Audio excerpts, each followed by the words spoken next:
தன்னம்பிக்கை கதைகள், நல்ல எண்ணங்கள். திருநெல்வேலியில ராமையா அப்படின்னு ஒருத்தர் இருந்தாரு. இவரோ ஒரு வெற்றிகரமான பலசரக்கு வியாபாரி, அதாவது மளிகை கடை வியாபாரி.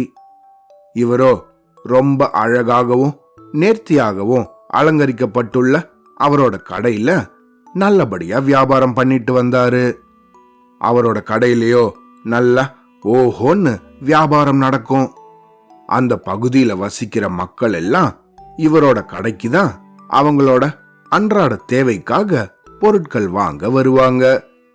இப்படி இந்த மக்கள் எல்லாம் அங்க வரத பார்த்து இந்த ராமையாவோ ரொம்ப மகிழ்ச்சியாக இருந்தாரு. இப்படியே நல்லபடியா போயிட்டு இருந்த சமயத்துல ஒரு நாள் அந்த கடைக்கு எதிர்த்த பக்கம் புத்தம் புதுசாக ஒரு சூப்பர் மார்க்கெட்டு திடீர்னு முளைச்சுது. நவீன வசதிகளோட இந்த சூப்பர் மார்க்கெட் அமைஞ்சதும் அதை பார்த்த இந்த பலசரக்கு வியாபாரியான ராமையாவோ அப்படியே அதிர்ச்சி ஆயிட்டாரு.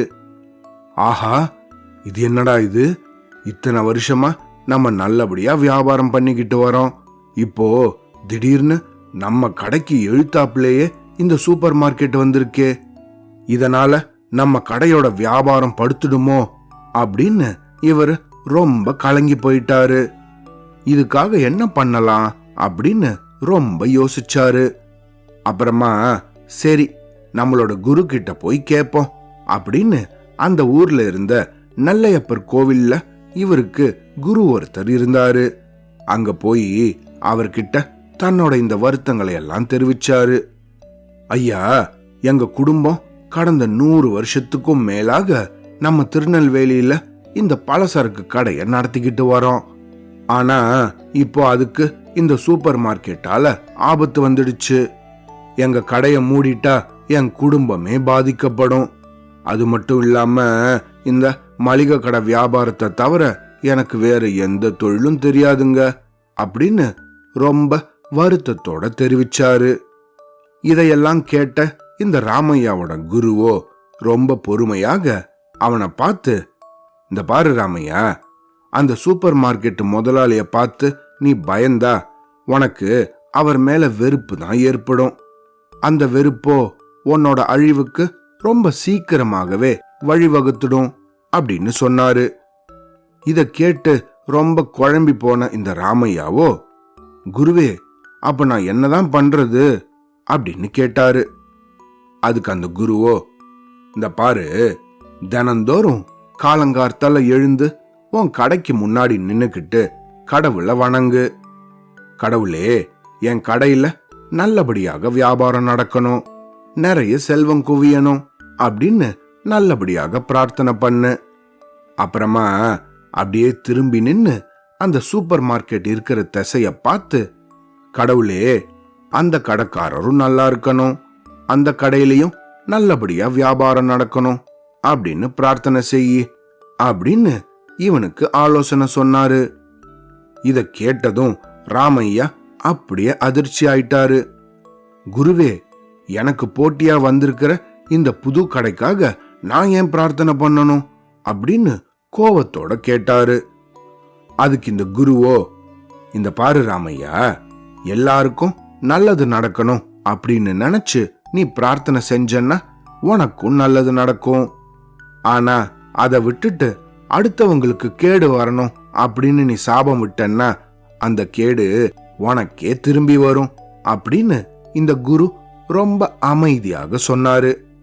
இப்படி இந்த குரு வழங்கின ஆலோசனையை கேட்டுட்டு தன் வீட்டுக்கு திரும்பி போன ராமையாவோ 1 வருஷத்துக்கு அப்புறமாக இந்த குருவை திரும்பி வந்து சந்திச்சாரு.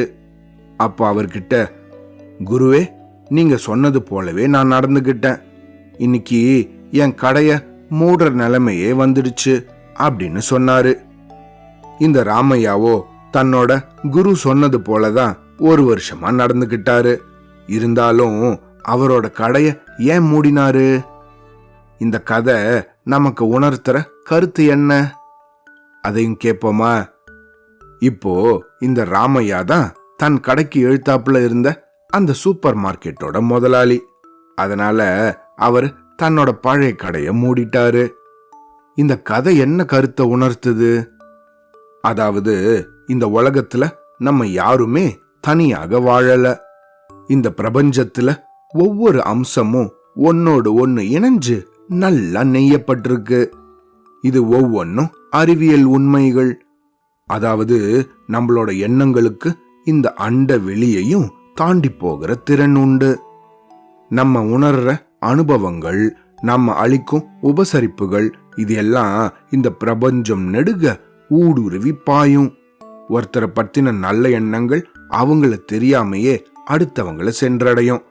அதாவது சில சமயம் நம்ம வெளியே போகும்போது அப்பதான் ஒருத்தரை தடவை பார்ப்போம். ஆனாலும் நம்மளையே அறியாம அவங்கள பார்த்து நம்ம புன்னகைப்போம்.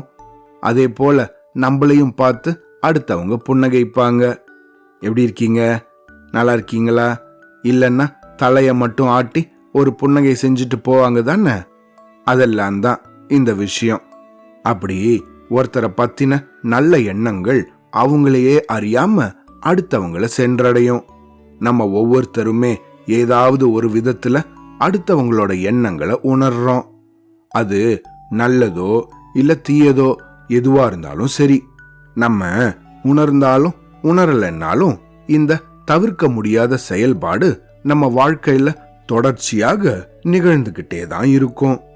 தன் குரு கிட்ட பேசிட்டு போனதுக்கு அப்புறமா இந்த ராமையாவோ அந்த சூப்பர் மார்க்கெட் முதலாளிய வெறுக்க ஒன்னும் இல்ல. மாறாக தினந்தோறும் அவரை வாழ்த்தி அவருக்காக வேண்டிக்கிட்டு வந்தாரு. இதனால ஒரு கட்டத்துல அவங்க 2 பேரும் நல்ல நண்பர்களாகவே ஆகிட்டாங்க.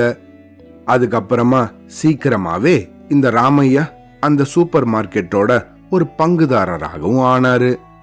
ராமையாவோட குடும்பத்துக்கு பல வருஷமாக இந்த மளிகை கடை நடத்திட்டு வர அனுபவம் இருக்கு. அப்படிங்கறதால இந்த சூப்பர் மார்க்கெட்டையும் நல்லா திறன்பட அவரால் நடத்த முடிஞ்சிச்சு. இத பார்த்த அந்த முதலாளியோ சூப்பர் மார்க்கெட்டோட எல்லா உரிமைகளையும் இந்த ராமையாக்கே கொடுத்துட்டு அவரு மகிழ்ச்சியோட தன்னோட சொந்த ஊருக்கே போயிட்டாரு.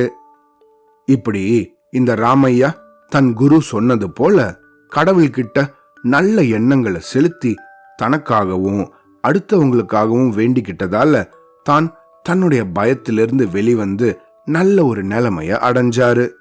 இப்படிதான் நம்ம ஒவ்வொருத்தரும் கடவுளை வேண்டும் போது நமக்காக மட்டும் வேண்டிக்காம நம்ம அப்பா அம்மாக்காகவும் கூட பிறந்தவங்களுக்காகவும் நம்ம உறவினர்கள் நண்பர்கள் அப்படின்னு எல்லாருக்காகவும் வேண்டிக்கணும்.